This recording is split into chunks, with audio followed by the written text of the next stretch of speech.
Welcome to your Astro Forecast for the week of July 15th, 2024. I'm Sarah Nicole. This is Twisted Goddess Tarot, and my mission is to help you navigate the cosmic energies with greater awareness. If you're watching right now, you are probably watching the replay. If that's the case, leave a comment so I can come back and say hi to you. If you're new here, we do this every Monday where I chat about what is happening in the skies to bring light to how this week's astrology may affect you. Now, of course, this is going to be at a collective level. How these astrological events are going to affect you personally will depend on how it is interacting with your personal birth chart.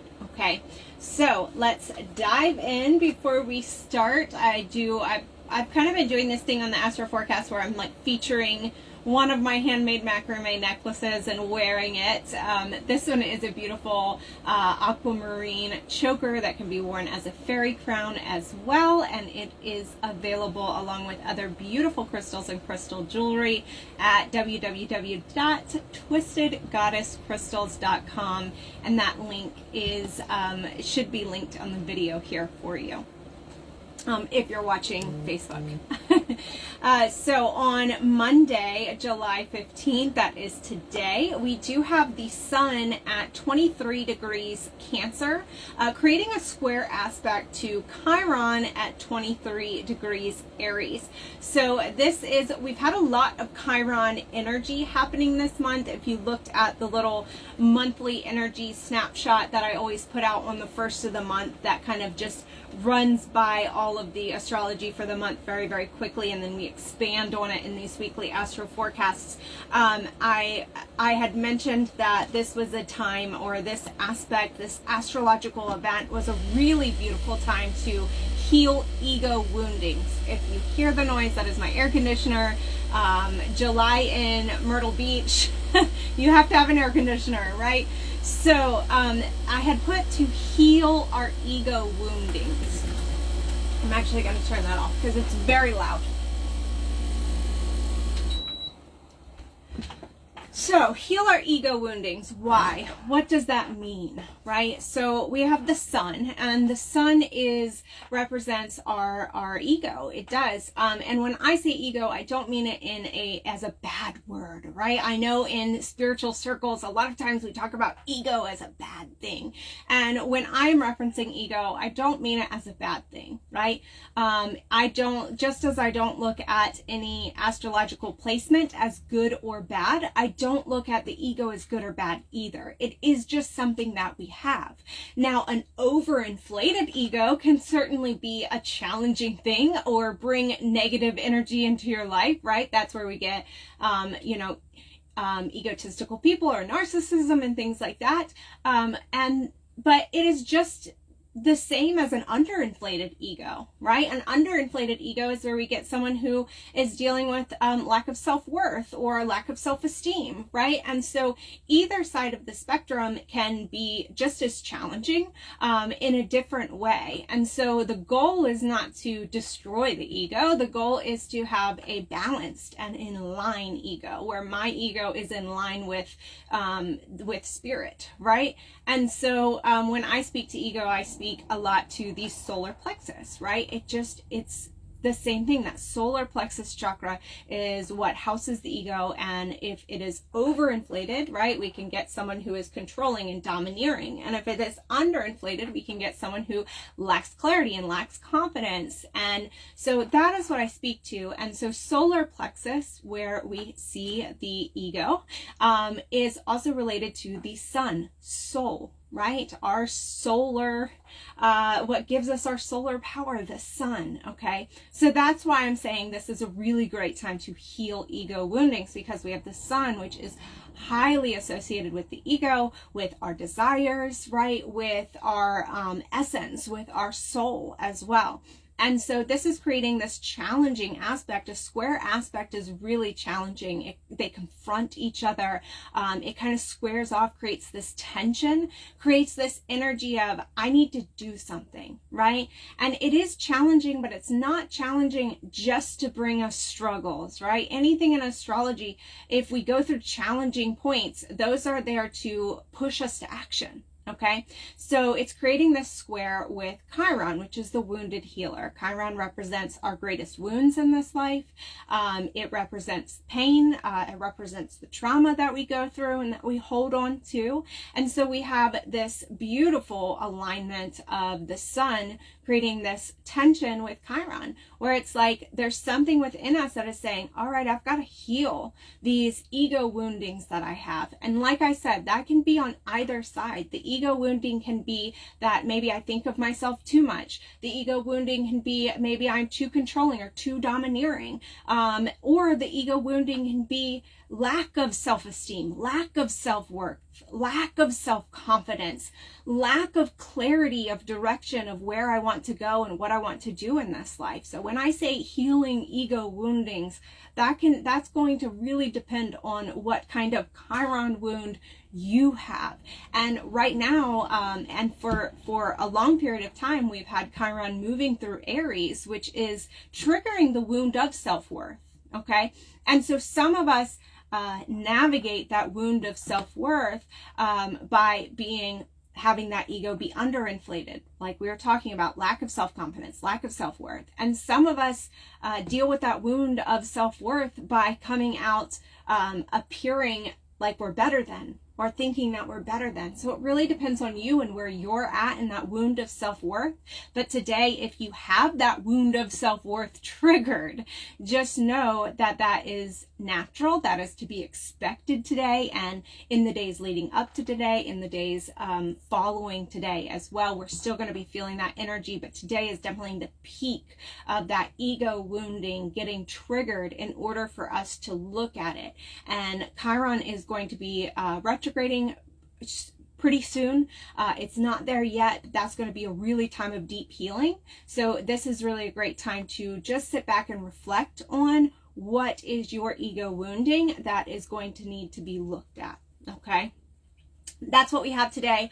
Also today we have another kind of big astrological event happening on today, Monday, July 15th. We have Mars conjunct Uranus at 26 degrees Taurus. So on the monthly overview, I wrote Carpe Diem because this would typically be a time to really open yourself up to taking new actions, because Mars is our energy planet. It rules energy, motivation, our actions that we take, our warrior spirit. And then Uranus is the planet of unexpected change and rebellion and breaking free from what's holding us back, right? So this would usually be a day to take new actions, to do something unexpected, to shed past versions of yourself in order to find your new motivation or your new why, right? But this conjunction is happening at 26 degrees of Taurus, which is, it's happening with Algol, which is a fixed star with a really notorious history. In ancient astrology, Algol was feared. It was sometimes being called the demon star. Now, of course, in modern times, we don't look at Algol quite so harshly, rather looking at it as a symbol of transformation and also as a symbol of protection. Algol is closely linked with the story of Medusa. And in modern times, we have begun to not look at Medusa as a monster, but as a victim who had to protect herself.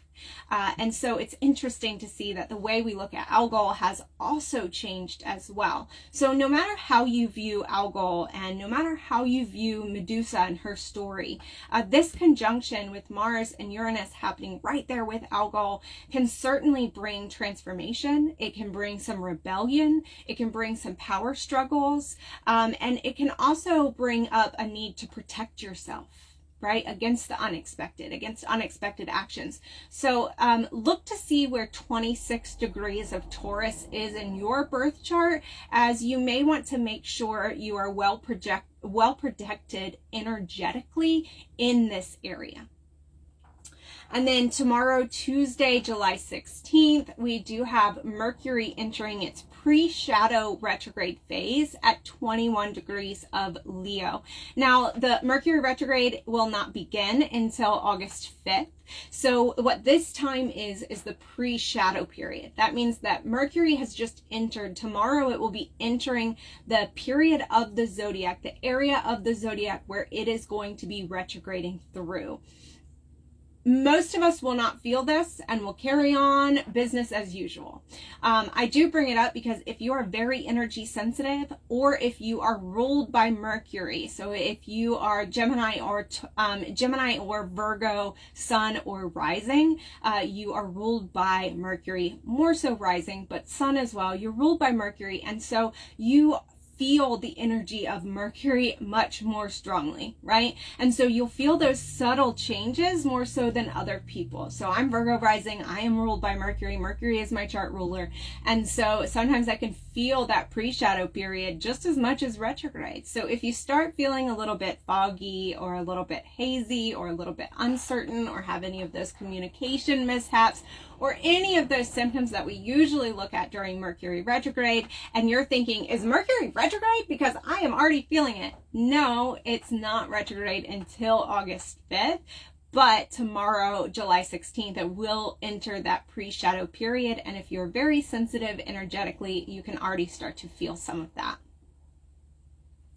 On Saturday, July 20th, we do have Mars moving into Gemini, where it will stay until September 4th. Now, I've talked to a lot of people recently that have been feeling a little bit low energy, a little bit sluggish, right? Feeling like you don't have that motivation to do the things that you usually have to do. Well, Mars is the planet of action. So Mars is the planet that rules our energy levels, our ability to take action, our motivation, right? And Mars has been in Taurus, and Taurus is a very slow energy. It is fixed earth. It doesn't like to move, doesn't like to change things, just kind of likes to keep things how they're at, slow and steady. And so Mars in Taurus is a time where we get a dip in energy. We get a little sluggish energy. We feel maybe a little more tired. We feel less motivated to make changes or to take actions. And so I've been telling people, just hold on, because Mars is going to leave Taurus and move into Gemini on July 20th until September 4th.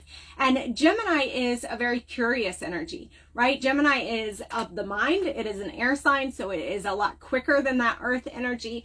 And so we're going to see the energy pick up once we have Gemini, Mars moving into Gemini.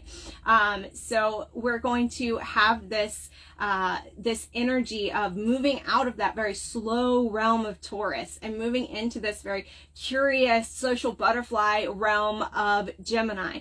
Now, although we can have some more motivation to get some things started, Gemini is also not known for follow through always, right? And so Mars and Gemini can sometimes lead us to have a little bit of scatterbrained energy, a little bit of shiny pony syndrome, right? Where it's like the next shiny object. Ooh, that's new and fun. Let's do that. Let's leave this task that I've been working on and start this new task. So while we can feel our energy heightened, right? We feel more motivated, and we can still have to work to channel that energy in order to really see things through to completion.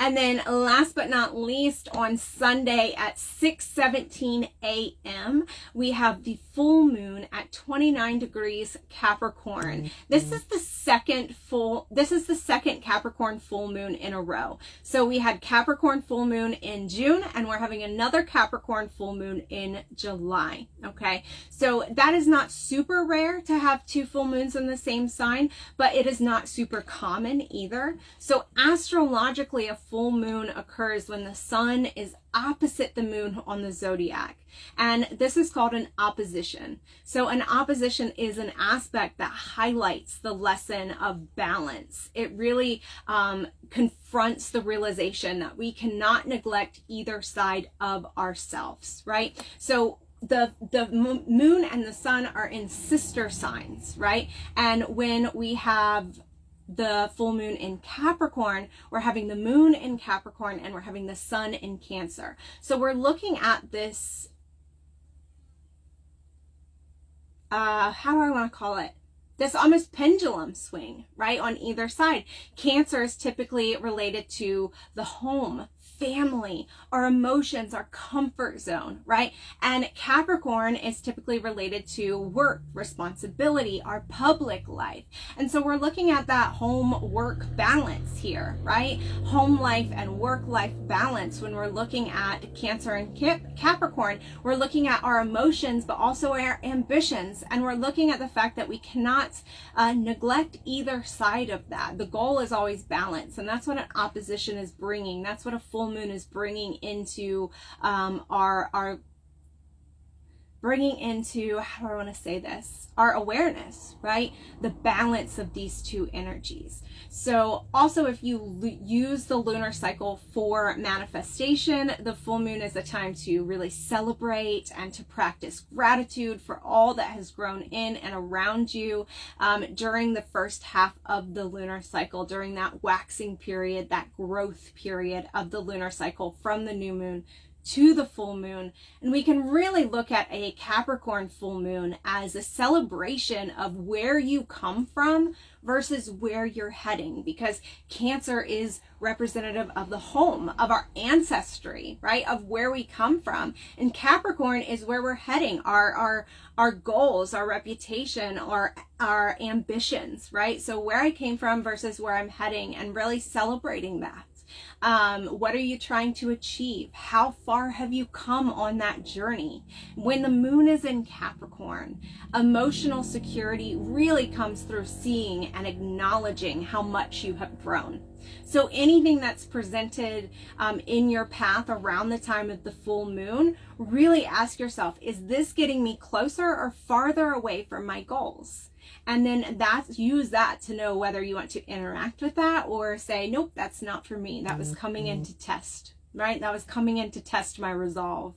So this year, the Capricorn full moon lesson is, of course, extra important and extra potent, because this is, like I said, the second of 2 Capricorn full moons in a row. So the universe is really making sure that you do not miss this balancing act. You do not miss the balancing act of the home life versus the work life, of your emotional comfort versus putting yourself out there and actually chasing some of your ambitions and some of what you want to achieve, your goals, right? Where you've come from versus where you're going, okay? So that is our Astro Forecast for the week. I hope you enjoyed it. If you have any questions, do not hesitate to let me know. If you missed the beginning, you can always come back and rewatch the replay. It will stay up so that you can come back to it all week long. And I just saw Stina's comment. It's like I'm in winter mode still, and it's full summer, so I hope this energetic swing is helpful. Pick me up. Yeah, with the Mars energy. It's that Mars and Taurus can definitely be really sluggish, slow energy. And also, I don't think most people realize, though, is, for a month of summertime, peak summertime, we're in Cancer season. And so I know when people think of summer, they think of this, right? We move from Gemini season, which is like, yeah, summer is starting into spring, beginning of summertime feeling. Gemini, we're feeling social. We want to get ourselves out there. And then summer solstice, on the summer solstice, we move into Cancer season, which is all about emotional comfort and emotional security and home and family. And so it is kind of a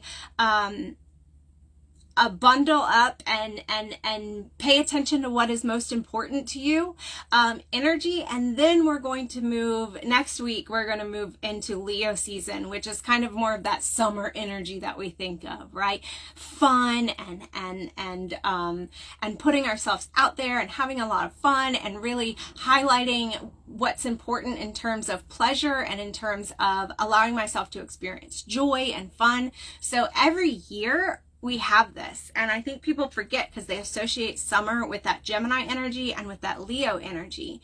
And I think people forget that we have that Cancer season energy for a solid month in the middle of summer, where it is all about home, family, emotional safety, kind of staying in your comfort zone, if you will. And if you're a homebody like me, home is your comfort zone.